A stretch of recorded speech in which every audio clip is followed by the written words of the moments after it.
வணக்கம், நான் உங்கள் இருமதி பந்தலராஜா. சொன்னதை செய்வோம், சொல்லாததை செய்வோம் அப்படின்னு சொல்லிட்டு டிவியை ஓப்பன் பண்ணால் விளம்பரம், பேப்பரை ஓப்பன் பண்ணால் விளம்பரம், செவுறு எங்கும் விளம்பரம், தியேட்டரில் போய் நிம்மதியாக படம் பார்க்கலான்னா அங்கேயும் விளம்பரம். நீங்கள் சொல்லாததெல்லாம் செய்யத்தான் செய்கிறீங்க, ஆனால் சொன்னதை செஞ்சீங்களா அப்படின்னு சொல்லிட்டு சத்துணவு ஊழியர்கள் எல்லாரும் போராட்டம் பண்ணிக்கிட்டு இருக்காங்க. எதுக்காக அப்படின்னு பார்த்தீங்கன்னா, சில முக்கியமான கோரிக்கைகளை வச்சு போராட்டம் பண்ணிகிட்டு இருக்காங்க. அதில் சில கோரிக்கைகள் என்ன அப்படின்னா, பணி நிலைத்தன்மை, அதாவது தற்காலிக பகுதி நேர பணியை நிரந்தரமாக மாற்ற வேண்டும் அப்படின்னு போராட்டம் பண்ணுறாங்க. இது ஒரு நியாயமான கோரிக்கை. தற்காலிகமாக இருக்கிறத நிரந்தரமாக்குறதுல என்ன பிரச்சனை அப்படின்றது தெரியல. அதே மாதிரி ஊதிய உயர்வு, இன்றைக்கி ஊதிய உயர்வு ரொம்ப முக்கியம். இன்றைக்கி இருக்க விலைவாசியில் 9,000 ரூபா சம்பளம் அப்படின்றது ஒரு குடும்பத்தை நடத்துறதுக்கு பத்தாத ஒன்றா இருக்குது. தனியார் நிறுவனத்தில் கூட குறைஞ்சபட்சம் 10,000 பணம் தராங்க. அதுவும் இந்த சத்துணவு ஊழியர்கள் யார் அப்படின்னு பார்த்தீங்கன்னா, விதவை பெண்கள், ஆதரவற்ற பெண்கள், கணவனால் கைவிடப்பட்ட பெண்கள், இப்படி நிறைய பேர் இந்த வேலையை நம்பி இருக்காங்க. இதில் அதிகம் பேர் இப்படி பாதிக்கப்பட்டவங்க தான் இருக்காங்க. அந்த குடும்ப பெண்கள் 9,000 ரூபாயை வச்சு எப்படி குடும்பம் நடத்துவாங்க அப்படின்றது தெரியல.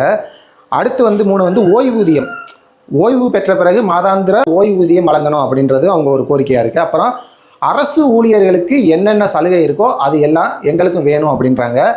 மருத்துவ காப்பீடு, பிஎஃப், இஎஸ்ஐ இதெல்லாம் எங்களுக்கு வேணும் அப்படின்றாங்க. இதுவும் ஒரு நியாயமான கோரிக்கை. காலி பணியிடங்களை நிரப்புதல், வேலைப்பளு அதிகமாக இருக்கிறதுனால காலி பணியிடங்களையும் நிரப்பணும் அப்படின்றது அவங்க ஒரு முக்கியமான ஒரு கோரிக்கையாக இருக்குது. இது எல்லாமே ஒரு நியாயமான கோரிக்கை தான், சரியா? ஆனால் இதெல்லாம் போன ஆட்சியிலே கேட்க வேண்டியதானே. போன ஆட்சியில் கேட்காம இந்த ஆட்சியில் மட்டும் தமிழ்நாடு முழுவதும் போராட்டம் நடத்துறீங்களே, அது நியாயமான விஷயமா அப்படின்னு கேட்டால் கரெக்டு, நியாயம் இல்லை தான். ஆனால் இந்த போராட்டம் நடத்துறதுக்கு காரணமே இந்த அரசு தான், நம்ம ஸ்டாலின் அரசு தான். என்ன காரணம் அப்படின்னு பார்த்தீங்கன்னா, 2021 சட்டப்பேரவை தேர்தலில் சத்துணவு ஊழியர்களுக்கு காலமுறை ஊதியம், பணிக்கொடை தொகை 5 லட்சமாக உயர்த்தப்படும், குடும்ப ஓய்வூதியம் மாதம் 6,750 வழங்கப்படும் அப்படின்னு இப்போ இருக்க முதல்வர் ஸ்டாலின் வாக்குறுதி கொடுத்துருக்காரு.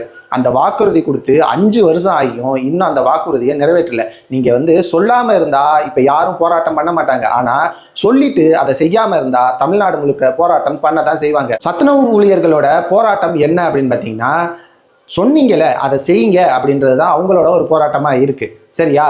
ஒரு 6,000 கோடி நிதியை மகளிர் உரிமை தொகையாக குறுகிய கால அவகாசத்தில் உங்களால் அந்த திட்டத்தை நிறைவேற்ற முடியும் அப்படின்னா, ஓட்டுக்காக பண்ண முடியும்னா, இந்த சத்துணவு ஊழியர்களோட கோரிக்கையும் ஓட்டுக்காக அப்படின்னு கணக்கெடுத்து நீங்கள் பண்ணி கொடுக்கலாம். சிஎம் சார், இதை கருத்தில் கொண்டு ஒரு நல்ல முடிவாக உங்கள்கிட்ட எதிர்பார்க்குறோம். மேலும் ஒரு நல்ல வீடியோவில் உங்களை சந்திக்கிறேன். அதுவரை உங்களிடமிருந்து விடைபெறுவது உங்கள் இருமதி பந்தலராஜா. நன்றி, வணக்கம்.